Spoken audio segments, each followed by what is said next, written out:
मान लीजिए किसी को कोई कंपनी खरीदनी है, तो उसकी कीमत कैसे तय होगी? क्या ये सिर्फ नंबर्स का खेल है या इसमें इमोशंस का भी कोई रोल है? कंपनी वैल्यूएशन की ये दुनिया ना बड़ी दिलचस्प है। यहां हम कला और विज्ञान के इसी अनोखे मेल को समझने की कोशिश करेंगे। और ये जो बात है ना, ये पूरी कहानी कह देती है। मतलब एक तरफ तो है बैलेंस शीट, मैथ के मॉडल, सब कुछ एकदम लॉजिकल, और दूसरी तरफ मार्केट का मूड, फ्यूचर को लेकर उम्मीदें, और कभी-कभी तो बस एक अच्छी सी कहानी। असली खेल यहीं से शुरू होता है, दिमाग की सुने या दिल की। तो चलिए सबसे पहले साइंस वाले हिस्से को पकड़ते हैं। वो कौन से पक्के तरीके हैं जिनसे इन्वेस्टर्स किसी कंपनी की सही कीमत का अंदाजा लगाने की कोशिश करते हैं। इससे हम कह सकते हैं वैल्यूएशन का टूल किट। तो सबसे पहले जो चीज आती है वो है मार्केट कैप। ये ना सबसे सीधा साधा तरीका है। एक शेयर की जो भी कीमत है उसे कंपनी के टोटल शेयरों से मल्टीप्लाई कर दो। बस इससे कंपनी के साइज का एक फटाफट आइडिया मिल जाता है। समझिए जैसे किसी की हाइट पूछ लेना।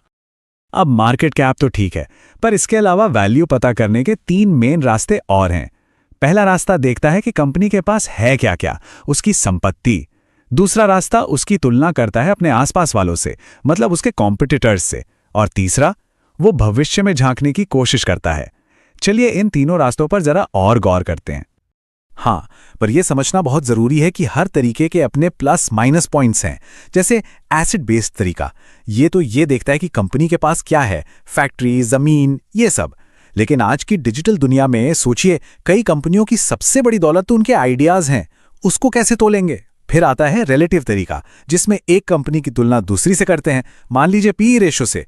पर जरा सोचिए, अगर पूरी की पूरी इंडस्ट्री ही जरूरत से ज्यादा महंगी हो तो ये तुलना तो गलत रास्ता दिखा देगी ना। और आखिर में है डीसीएफ, जो फ्यूचर के प्रॉफिट का अंदाजा लगाता है। सुनने में तो ये सबसे बढ़िया लगता है, पर सच तो ये है कि भविष्य किसने देखा है? एक जरा सा अंदाजा ऊपर नीचे हुआ और पूरी कैलकुलेशन बदल जाती है।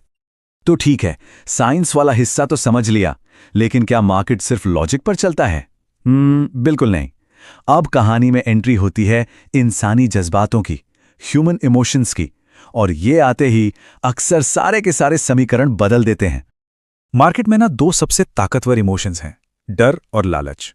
जब डर हावी हो जाता है तो लोग घबराकर अच्छी भली कंपनियों के शेयर्स भी कौड़ियों के दाम पर बेच डालते हैं। और जब लालच का बुलबुला फूलने लगता है तो कीमतें सीधा आसमान छूती हैं, और तब तक चढ़ती रहती हैं जब तक कि वो बुलबुला फूट ना जाए। और ये सिर्फ किसी एक इंसान के डर या लालच की बात नहीं है, हम सब सोशल हैं, है ना? जब हम देखते हैं कि भाई सब लोग एक चीज खरीद रहे हैं तो हमारा भी मन करता है कि हम भी वही करें। इसी को तो कहते हैं भेड़ चाल। और आज के जमाने में एक बढ़िया सी कहानी या कोई वायरल ट्वीट कभी-कभी कंपनी की असली कमाई से ज्यादा असर डाल जाता है। इसका सबसे बड़ा और हाल का एग्जाम्पल है गेमस्टॉप वाला किस्सा। वहां तो वैल्यूएशन की सारी किताबें ताक पर रख दी गई थी। सोशल मीडिया पर एक साथ आए छोटे छोटे इन्वेस्टर्स ने एक ऐसी लहर बना दी कि बड़े बड़े फंड्स हिल गए। ये इस बात का पक्का सबूत है कि कैसे इमोशन और कहानी कभी-कभी ठंडे गणित पर भारी पड़ जाते हैं। तो सवाल फिर वही आता है, इमोशंस के इस मैदान जंग में क्या एक प्योरली साइंटिफिक मॉडल जीत सकता है? एक स्टडी ने ठीक यही जानने की कोशिश की। मतलब इमोशंस के इस पूरे शोर शराबे को हटाकर क्या कोई मशीन मार्केट को हरा सकती है? तो रिसर्चर्स ने एक बहुत ही एडवांस्ड डीसीएफ मॉडल बनाया, और 10 साल तक इस मॉडल ने हर साल अमेरिकी स्टॉक्स का एनालिसिस किया और उन्हें 3 ग्रुप्स में बांटा। पहले वो शेयर जो मॉडल के हिसाब से सस्ते थे उन्हें बाय कहा गया, दूसरे जो सही कीमत पर थे उन्हें होल्ड कहा गया, और तीसरे जो महंगे थे उन्हें सेल कहा गया। तो 10 साल के बाद इस मशीन और मार्केट की लड़ाई का क्या नतीजा निकला, आइए देखते हैं।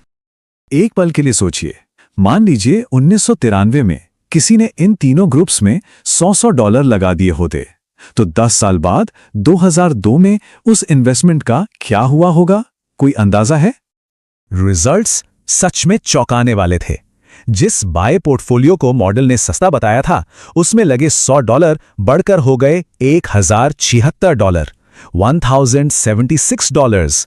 और वहीं जिस सेल पोर्टफोलियो को मॉडल ने महंगा बताया था, उसमें लगे $100 सिर्फ $173 बन पाए। ये जमीन आसमान का फर्क है।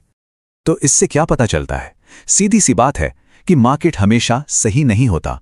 कंपनियां अक्सर अपनी असली वैल्यू से या तो बहुत ज्यादा या बहुत कम कीमत पर ट्रेड करती हैं, और इस स्टडी ने यह साबित कर दिया कि एक अच्छे मॉडल से इन मौकों को ढूंढा जा सकता है। मतलब यह है कि अगर कोई इन्वेस्टर मार्केट के शोर और इमोशन से खुद को दूर रख सके और सब्र के साथ कंपनी की असली वैल्यू पर फोकस करे तो वो लंबे समय में मार्केट को पीछे छोड़ सकता है। असली ताकत डिसिप्लिन में ही है।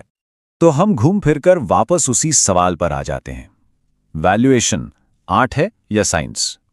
शायद इसका जवाब यह है कि ये दोनों हैं। और शायद एक इन्वेस्टर के लिए सबसे बड़ा मौका वहीं छिपा है जहां मार्केट के इमोशंस कीमत को कंपनी की असली वैल्यू से बहुत दूर खींच ले जाते हैं। कीमत और वैल्यू के बीच का यही जो फासला है ना, शायद असली खजाना यही है। इस पर सोचिएगा जरूर।